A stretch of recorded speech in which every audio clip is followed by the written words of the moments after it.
Bonjour et bienvenue sur TKR Geek. Nous sommes toujours sur le Festival international des jeux à Cannes et nous sommes en présence de Théo Rivière. Bonjour Théo. Salut. Est-ce que ça va bien? Grave, je suis un peu fatigué, mais très bien. c'est Alors calme. du coup, Théo, tu es là pour nous présenter Sea of Clouds. Sea of Clouds. Oh, comme la vie est bien faite, il est juste derrière nous, quoi. Il est juste derrière toi. Tu le cachais, du coup on va le dévoiler. On va même montrer la boîte. Tu peux attraper la près. boîte. Je peux attraper la boîte. Elle est belle en plus. Elle est belle en plus et les illustrations sont... C'est Miguel Coimbra, D'accord. qui est connu pour Seven Wonders et Small World, entre autres. Ouais, ça va.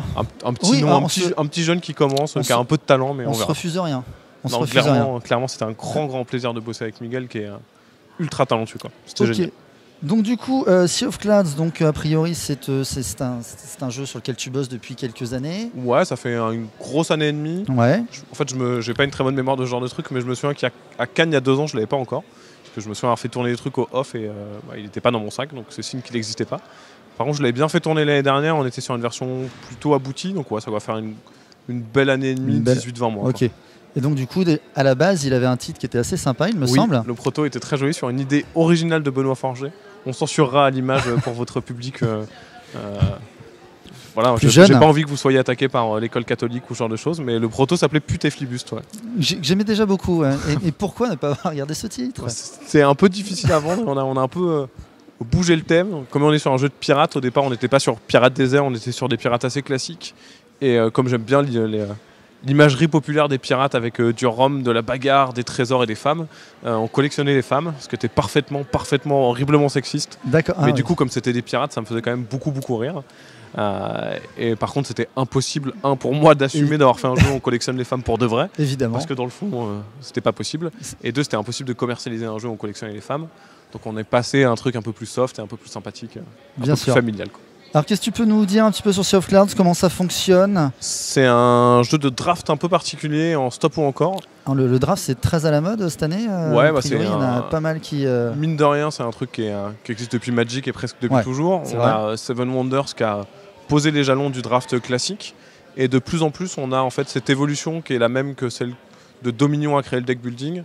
Maintenant, on est sur des variantes de draft vraiment différentes et le truc est réinventé. Et du coup, c'est ce que propose un peu Sea of Clouds. Mais effectivement, il y a pas mal de jeux qui le font là dans ce qui arrive et ce qui est arrivé cette année. Et moi, c'est une méca que j'adore. Je suis un carteux à la base. Et c'est vraiment très chouette. Je pense entre autres à Océanos qui arrive chez Yellow l'année prochaine dans toi. Mathieu nous a présenté tout à l'heure. Et qui est monumental en termes de gameplay et qui est vraiment très chouette. Et qui est encore une variante de draft. Donc c'est assez chouette de voir tous ces jeux. J'ai hâte de tester, mais j'ai hâte aussi de tester celui-ci. Ah, merci. Alors donc... Du coup, on est sur du draft un peu moins technique, un peu plus... accessible, rigolo, on va dire. On est sur du jeu quand même un peu sérieux, mais sur du format relativement léger. L'idée, c'est qu'on est sur du stop ou encore. Je sais pas ce qu'on voit à la caméra, donc vous allez me faire des beaux signes de tête, mais c'est peut-être un petit peu... Tu veux que je monte le plateau, les cartes. Alors, du coup, là on a des cartes. Voilà, donc on a un petit plateau où il y a 3 parts du butin, les 3 tas qui sont juste ici. Ok. Je vais le remettre. Vous l'avez en tête, gardez-le en tête, les amis. L'idée est très simple, en fait, je regarde le premier tas de cartes qui est composé de 1, 2 ou 3 cartes. Et j'ai 2 choix, soit le tas me plaît, dans ce cas je prends l'ensemble des cartes qu'il compose, soit il me plaît pas, dans ce cas je le repose sur le premier emplacement et je rajoute la première carte de la pioche. D'accord. À ce moment-là et uniquement à ce moment-là, j'ai accès au deuxième tas et j'ai plus accès au premier tas. Donc il y a vraiment cette volonté je regarde un tas de cartes, je me dis c'est moyen, je sais pas si ça me plaît trop, mais en même temps si je le prends pas, je rajoute une carte pour le joueur d'après.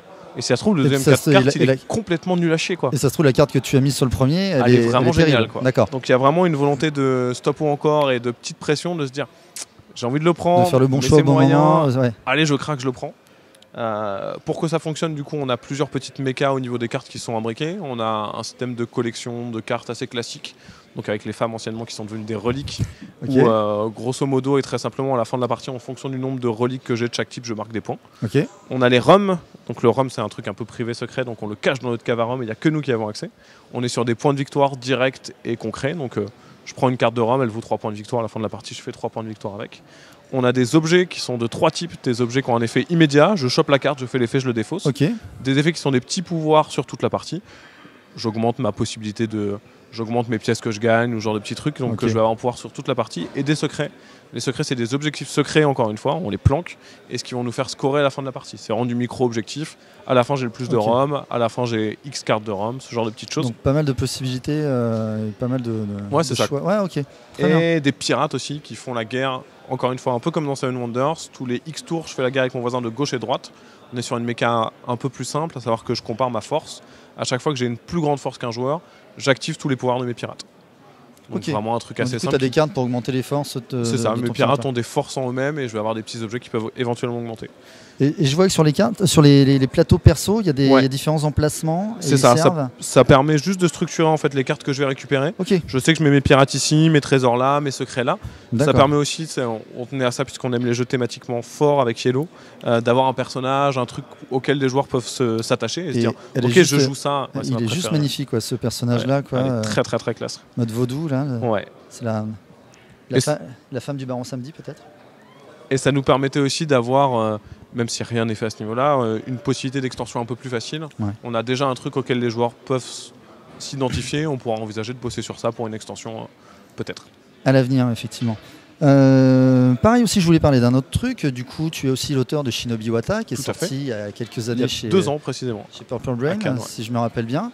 Est-ce qu'il y a des extensions qui sont prévues? Est-ce qu'il y a des choses qui se discutent? Ou est-ce que tu as des choses en tête par rapport à ce jeu-là? À l'heure actuelle, il n'y a rien au niveau extension de prévu, entre autres, puisque le jeu n'a pas été un flop, mais ça n'a pas été un succès retentissant. Il a eu sa vie tout à fait normale, on est tous contents, mais il n'a pas eu un volume de vente qui justifie commercialement de se dire on fait une extension tout de suite.